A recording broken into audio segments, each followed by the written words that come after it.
My dear student, मैं राकेश कुमार शर्मा विज्ञान जगत की इस ऑनलाइन क्लासेज में आप सभी का हार्दिक अभिनंदन करता हूं।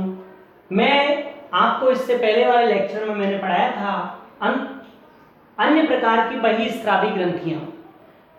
जो अन्य प्रकार की बहिस्रावी ग्रंथियां हैं हमारे शरीर में, उसमें से मैंने 4 ग्रंथियों को इससे पहले वाले लेक्चर में पढ़ा दिया था आपको, और आज मैं आपको इस लेक्चर में 5वें प्रकार की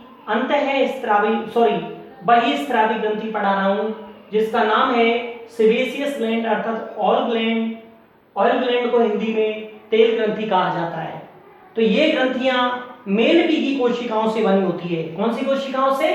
मेल पीगी कोशिकाओं से बनी होती है। और जो रोम होते हैं, हमारे हेयर होते हैं, स्तनधारियों की त्वचा के ऊपर जो रोम पाए जाते हैं, रोम के ऊपरी पार्ट जिसे फॉलिकल्स बोलते हैं, उस ऊपरी पार्ट फॉलिकल्स के अग्र सिरे पर ये स्थित होती है। तो तेल ग्रंथि बेटा कहां पर स्थित होती है? रोम के फॉलिकल्स के अग्र सिरे पर स्थित होती है। किसकी बनी होती है? मेल पीगी कोशिकाओं की बनी होती है। और ये ग्रंथियां अपने स्राव को किस गुहा में छोड़ती है? तो फॉलिकल जो गुहा होती है बेटा, रोम के अग्र सिरे पर, रोम फॉलिकल्स जो होते हैं, रोम फॉलिकल अग्र सिरे पर तो स्थित होती है, उसकी गुहा के अंदर जो फॉलिकल की गुहा है उसमें अपने स्राव को स्रावित करती है। इस स्राव को बेटा सीवम कहते हैं। क्या कहते हैं हम? सीवम।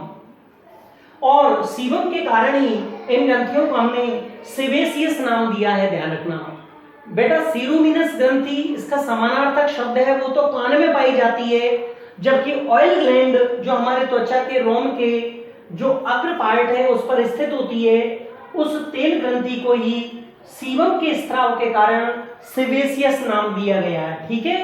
अब बेटा हम वर्किंग के बारे में बात करते हैं कि इसके कार्य क्या रहेंगे। तो ध्यान रहे आपको, बहिस्रावी ग्रंथियों के 5वें प्रकार में 5वें नंबर पर पढ़ाई जा रही इस तेल ग्रंथि में बेटा मैं इसके कार्यों पर आपको विशेष रूप से फोकस कर रहा हूं कि ये रोम के अग्र सिरे पर पाई जाती है और अपने स्राव को वहीं छोड़ती है। तो एक तो हमारे बेटा रोम को ये चिकना बनाए रखने का कार्य करती है, इससे चिकनाहट बनी रहती है, स्मूथ बने रहते हैं। और दूसरी बात बेटा, जो ये रोम को जलरोधी बनाती है, अर्थात जलरोधी, जल को एब्जॉर्ब नहीं करते रोम, इसलिए ये 2 कार्यों को कर रही है। तेल ग्रंथियों के द्वारा छोड़ा गया सीवम हमारी बॉडी के अंदर रोम को चिकना यानी चिकने बनाए रखने का काम करते हैं, और रोमों को अर्थात बालों को जलरोधी बनाए रखने का कार्य करती है। अब नेक्स्ट मैं 6ठे नंबर पर पढ़ा रहा हूं बेटा आपको श्वेत ग्रंथियां, स्वेट ग्लैंड। ध्यान रहे बेटा, अब जैसे ही हमको बहुत ज्यादा गर्मी लगती है तो हम देखते हैं कि हम पसीनों में लथपथ हो जाते हैं, पसीने निकलने लग जाते हैं। तो मनुष्य में स्तनधारी जो प्राणी है, उन स्तनधारी प्राणियों की त्वचा में जो गहराई में, त्वचा की जो गहराई होती है, उनमें हम पढ़ा रहे हैं आपको कि श्वेत ग्रंथियां पाई जाती है। कौन सी ग्रंथियां? श्वेत ग्रंथियां। स्तनधारी प्राणियों की त्वचा में गहराई में ये श्वेत ग्रंथियां पाई जाती है। बनी किसकी होती है? वही आपको पहले वाला ही शब्द दोबारा रिपीट कर रहा हूं बेटा, ये मेल पीगी कोशिकाओं की बनी होती है। किसकी? मेल पीगी कोशिकाओं की बनी होती है। तो इनकी स्थिति हमें पता लग गई कि ये त्वचा की गहराई में पाई जाती है। किसकी बनी होती है? मेल पीगी कोशिकाओं की बनी होती है। ये ग्रंथियां कैसी होती है? तो ये ग्रंथियां नलिका के आकार की और कुंडलित स्वरूप में पाई जाती है। किस रूप में बेटा? नलिकाकार रूप में अर्थात ट्यूबुलर रूप में, और कुंडलित स्पिंडल लाइक रूप में पाई जाती है। इसका जो कुंडलित भाग है, जिसमें मैंने अभी बताया था आपको, इसके कुंडलित भाग में बेटा जो स्राव होता है वो श्वेत के रूप में पसीने के रूप में बनता है। किस रूप में बनता है? पसीने के रूप में, श्वेत के रूप में बनता है, जिसमें लवण अर्थात साल्ट और जल वाटर पाया जाता है।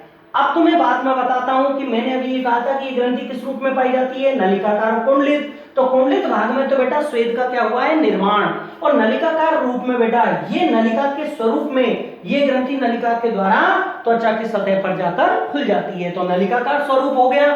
तो नलिका के रूप में त्वचा की सतह पर खुलती है और खुल करके स्राव का क्या करती थी? अपने श्वेत का, अपने पसीने का, श्वेत का क्या करती है? सेक्रेशन कर देती है, छोड़ देती है। अब बेटा इसकी वही वर्किंग मेन चीज आती है, वर्क क्या काम करती है सर?